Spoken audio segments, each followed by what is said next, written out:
Hello all welcome back to my channel. So ఈరోజు video ఏంటంటే, so మా mummy అయితే ఇంట్లో ఉన్న copper items and silver wash చేస్తుంటే నాకైతే గుర్తొచ్చింది. సో మీతో కూడా ఈ టిప్ అయితే షేర్ చేద్దాము అని. సో ఎలా క్లీన్ చేస్తుందో అయితే చూపిస్తానండి.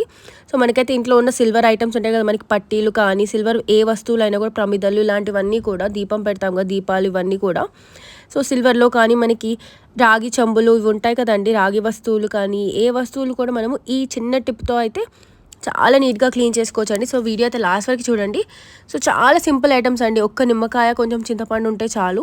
వాటితో పాటు ఇంకొన్ని ఐటమ్స్ కూడా కావాలి, అవైతే చెప్తాను. అవన్నీ కూడా మనకి ఇంట్లో దొరికే ఐటమ్స్ అండి. సో చూసారా, ఇలా పూజ సామాన్లు అయితే మనకి తొందరగా నల్లబడిపోతూ ఉంటాయి. మనమైతే దీపాల దగ్గర అలా పెడతాం కదా, వేడికి తొందరగా నల్లపడతాయి. అండ్ మోర్ ఓవర్ అట్మాస్ఫియర్ కూడా, బయట గాలికి కూడా అలా అయిపోతున్నాయి మనం బయట పెడితే.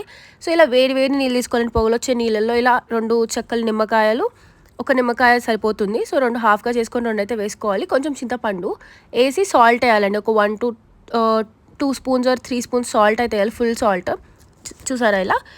సో ఒక చెంచా నిండా ఇలా ఉప్పు అయితే వేయాలి.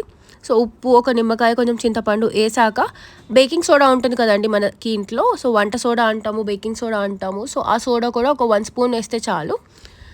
సో ఏసీ ఇలా మొత్తం అన్నీ కలిసేలాగైతే కొంచెం సేపు ఇలా డిజాల్వ్ అయిపోవాలి కదండి. మొత్తము వేసిన ఉప్పు, ఆ సోడా మొత్తం కలిసేలాగా వాటర్లో వేసేయాలి. వేసేసి ఇలా మనం ఏమేమి క్లీన్ చేయాలనుకుంటామో అవి డైరెక్ట్గా ఇలా నీళ్ళలో వేసాలి. అసలు నీళ్ళలో ఇలా వేసి తీయగానే మనకి రిజల్ట్ తెలుస్తుంది. ఇంకొంచెం ఎక్కువగా ఇలా జిడ్డు పట్టి ఉంటే మాత్రం కొంచెం మనకైతే చేతికైతే శ్రమ ఇవ్వాల్సిందే, అంటే లైక్ పని పడుతుంది. నీట్గా క్లీన్ చేయడానికి అయితే కొంచెం టైం అయితే పడుతుంది మనకి. సో చూసారు, ఇంకా ఈ రాగి చెంబు కూడా ఇలా అయితే వేసేసాం. పైన మొత్తం ఇలా జిడ్డు జిడ్డుగా అయిపోయింది బయట పెట్టడం వల్ల దేవుడి దగ్గర. సో ఇలా అయితే ఆ వాటర్లో ఇంకా ఫుల్గా అయితే మునగలేదు. చిన్న చిన్న ఐటమ్స్ అయితే వేసాము. ఇలా ఈ పెద్దవాటికి అయితే మనం కొంచెం పెద్ద గిన్నె తీసుకుంటే మాత్రం సరిపోతుంది. సో దీంట్లో కూడా సరిపోయింది. ఇంకా దాంతోపాటు ఇలా సిల్వర్వి గొలుసులు ఉంటే ఇవి కూడా వేస్తున్నాము.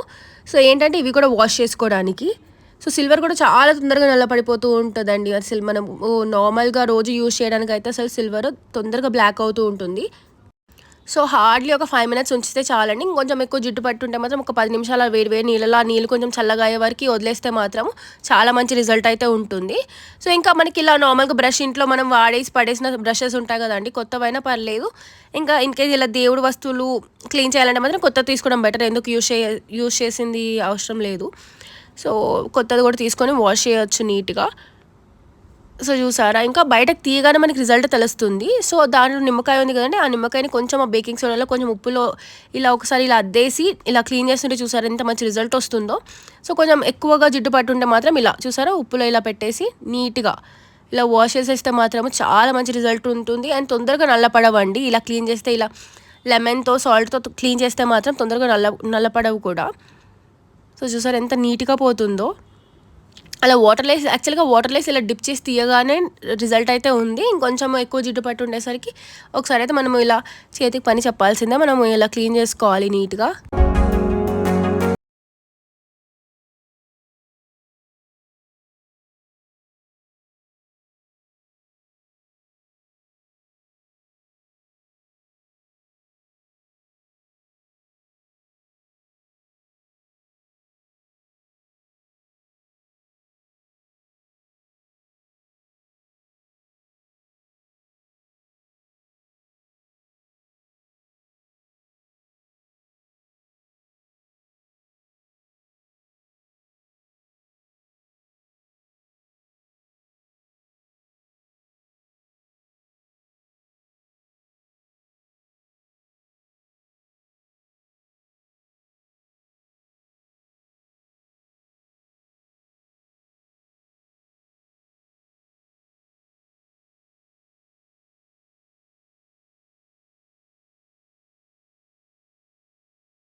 వస్తువులే కాదు, సిల్వర్ కూడా చూసారా పట్టీలలో వేసి తీయగానే దానికి ఉన్న దుమ్ము మొత్తం బ్లాక్గా ఉండే అండి. వేసేటప్పుడు ఆ పట్టీకి ఉన్న మొత్తం దుమ్ము, ఆ మట్టి కూడా మొత్తం ఆ నీళ్ళలోకి అయితే వెళ్ళిపోయింది. సో చాలా నీట్గా అయిపోయాయి. ఇంకొకసారి మనం తీసి ఇలా బ్రష్తో చేస్తే మాత్రం కొత్త పట్టీలాగా అయితే అయిపోతాయి. గొలుసులు కూడా కాళ్ళకి వేసుకుంటాం కదంటే తొందరగా మట్టి అవుతాయి అండ్ చాలా బ్లాక్గా కూడా అయిపోతాయి. సో ఇలా మనం 1 మంత్కి ఒకసారి ఇలా క్లీన్ చేసుకుంటే మాత్రం చాలా కొత్త వాటిలాగా ఉంటాయి మనకి పట్టీలు కానీ వస్తువులు ఏవి కూడా. సో చూసారా ఆ నీళ్ళు కూడా చూసారా, ఆ నీళ్ళు కలర్ చూస్తే తెలుస్తుంది. మనం స్టార్టింగ్లో వేసినప్పుడు కలర్ ఎలా ఉండేనో ఇప్పుడు చూసారా దానికి ఉన్న జిడ్డు మొత్తం ఆ వాటర్లో అయితే వెళ్ళిపోయింది. ఆ మట్టి అదంతా కూడా వాటర్ చేంజ్ కలర్ చూసారా, కలర్ ఎలా చేంజ్ అయిపోయాయో. ఇంకా దీని అయితే నెక్స్ట్ వాష్ చేయాలి. ఇది కూడా ఫుల్ జిడ్డు పట్టేసి అయితే ఉంది కాపర్ది.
సో చూసారా అండి, ఇంట్లో ఉన్న చిన్న చిన్న వస్తువులతోనే మనం ఎంత నీట్గా క్లీన్ చేయించుకోవచ్చు. అసలు ఇంట్లోనే చేసేసుకోవచ్చు అండి. ఒక నిమ్మకాయ, కొంచెం చింతపండు, బేకింగ్ సోడా, ఉప్పు ఉంటే చాలు ఎలాంటి వస్తువు కూడా నీట్గా క్లీన్ చేసుకోవచ్చు. ఎంత నీట్గా అయిపోయాయో చూసారా, స్టార్టింగ్లో ఎలా ఉండేవో ఇప్పుడు ఎలా అయ్యాయో. సో ఈ టిప్ కానీ నచ్చితే మాత్రం తప్పకుండా సబ్స్క్రైబ్ చేయండి. ఏదైనా డౌట్స్ ఉన్నా కూడా కంపల్సరీ కామెంట్ అయితే చేయండి. కామెంట్స్లో అయితే చెప్తాము. And don't forget to subscribe. Tip కానీ నచ్చితే మాత్రం తప్పకుండా సబ్స్క్రైబ్ చేయండి.